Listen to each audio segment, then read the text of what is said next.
ലോക്സഭാ തെരഞ്ഞെടുപ്പിലേറ്റ തോൽവിക്ക് പിന്നാലെ വലിയ രൂപത്തിലുള്ള തിരുത്തലുകൾക്ക് CPM പാർട്ടിയിലും സർക്കാരിലും തിരുത്തലുണ്ടാകുമെന്നും താഴെത്തട്ടിൽ വരെ ജനങ്ങളോട് നല്ല പെരുമാറ്റമുണ്ടാകുമെന്ന് CPM സംസ്ഥാന സെക്രട്ടറി MV ഗോവിന്ദന്റെ ഉറപ്പ്. തിരഞ്ഞെടുപ്പ് വിശകലനത്തിനായി ജില്ലാതലത്തിലുള്ള നേതൃയോഗങ്ങളാണ് ഇപ്പോൾ നടക്കുന്നത്. ഇതിനുശേഷം മണ്ഡലതലം മുതൽ ബൂത്ത് തലം വരെയുള്ള യോഗങ്ങളും നടക്കും. ഇപ്പോൾ നടക്കുന്ന യോഗങ്ങളിൽ കടുത്ത വിമർശനമാണ് CPM നേതൃത്വത്തിനും സർക്കാരിനും എതിരെ ഉന്നയിക്കുന്നത്. മുസ്ലിം ക്രൈസ്തവ വിഭാഗങ്ങളിലെ തിരിച്ചടി, പരമ്പരാഗതമായി ഇടതുപക്ഷത്തെ പിന്തുണയ്ക്കുന്ന പിന്നോക്ക ദളിത് വിഭാഗങ്ങൾ ഉൾപ്പെടെയുള്ള വോട്ട്, ഹിന്ദു വിഭാഗങ്ങൾക്ക് CPMനോടുള്ള അകൽച്ചയുമാണ് യോഗത്തിലെ ചർച്ച. ജനങ്ങളെയും ജനവികാരത്തെയും മറന്നാണ് സർക്കാർ മുന്നോട്ടു പോകുന്നതെന്ന വിമർശനമാണ് ഉയരുന്നത്. നിലവിലെ പാർട്ടി നേതൃത്വത്തിന്റെ പ്രവർത്തനങ്ങളെക്കുറിച്ചും ജില്ലാ കമ്മിറ്റികളിൽ വിമർശനം ഉയരുന്നുണ്ട്. സ്ഥാനാർത്ഥി നിർണയത്തിൽ ഗുരുതര പാളിച്ച സംഭവിച്ചെന്നാണ് വിമർശനം. പ്രത്യേകിച്ച് കാസർഗോഡ്, പൊന്നാനി, കോഴിക്കോട്, കൊല്ലം, എറണാകുളം മണ്ഡലങ്ങളിലെ സ്ഥാനാർത്ഥി നിർണയം. മുഖ്യമന്ത്രിയുടെയും ചില മന്ത്രിമാരുടെയും പ്രവർത്തനങ്ങളും പെരുമാറ്റവുമെല്ലാം ജനത്തിനെ ഇടതുപക്ഷത്തിൽ നിന്ന് അകറ്റിയെന്ന് രൂക്ഷ വിമർശനമുയരുകയാണ്. കൊല്ലം മണ്ഡലത്തിലെ സ്ഥാനാർത്ഥി എന്ന നിലയിൽ മുകേഷിന്റെ പ്രവർത്തനം മോശമായിരുന്നുവെന്നും പാർട്ടി തീരുമാനിച്ചതുപോലെ പ്രവർത്തനം മുന്നോട്ടു പോയില്ലെന്നുമാണ് കുറ്റപ്പെടുത്തൽ. UDF സ്ഥാനാർത്ഥി NK പ്രേമചന്ദ്രന് എതിരായ വ്യക്തിപരമായ പ്രചരണം ഒഴിവാക്കാമായിരുന്നുവെന്നും കൊല്ലം ജില്ലാ സെക്രട്ടേറിയറ്റിൽ നിന്നുള്ള വിമർശനം. EP ജയരാജനെതിരെയും രൂക്ഷമായ വിമർശനം CPM യോഗങ്ങളിൽ നടക്കുന്നുണ്ട്. വോട്ടെടുപ്പ് ദിവസം BJP നേതാവ് പ്രകാശ് ജാവദേക്കറെ കണ്ടെന്ന LDF കൺവീനർ EP ജയരാജന്റെ പ്രതികരണം തിരിച്ചടിയായെന്നും രൂക്ഷ വിമർശനം.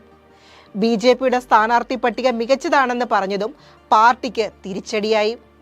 ഇത്തരമൊരു സാഹചര്യത്തെ അതീവ ഗൗരവമായാണ് CPM കേന്ദ്ര നേതൃത്വം കാണുന്നത്.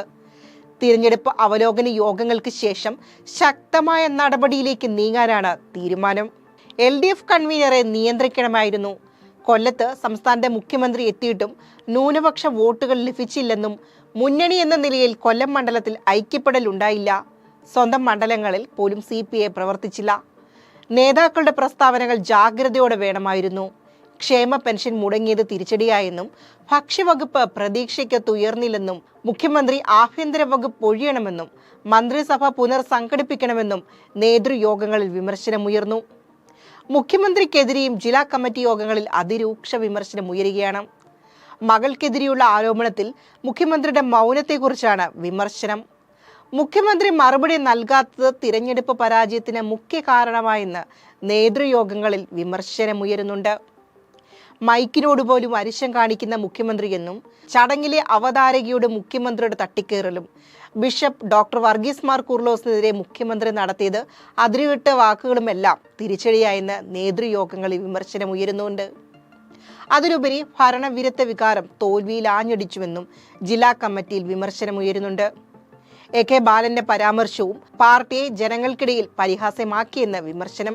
ലോക്സഭാ തെരഞ്ഞെടുപ്പ് പ്രചാരണ വേളയിൽ ഏറ്റവും ചർച്ചയാക്കിയതാണ് AK ബാലന്റെ മരപ്പെട്ടി ഈനാമ്പേച്ചി പരാമർശം.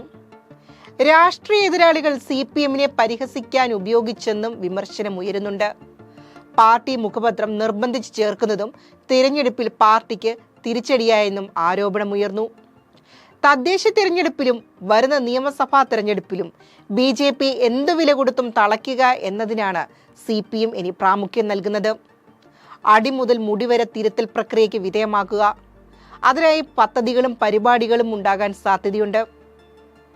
സ്ഥാനാർത്ഥി നിർണയത്തിൽ പരമ്പരാഗത രീതി മാറ്റി ജനപ്രിയരായവർക്ക് മാത്രം മുൻഗണന നൽകാനും CPM നേതൃത്വം ശ്രമിക്കുമെന്നാണ് സൂചന. News desk, news note 24.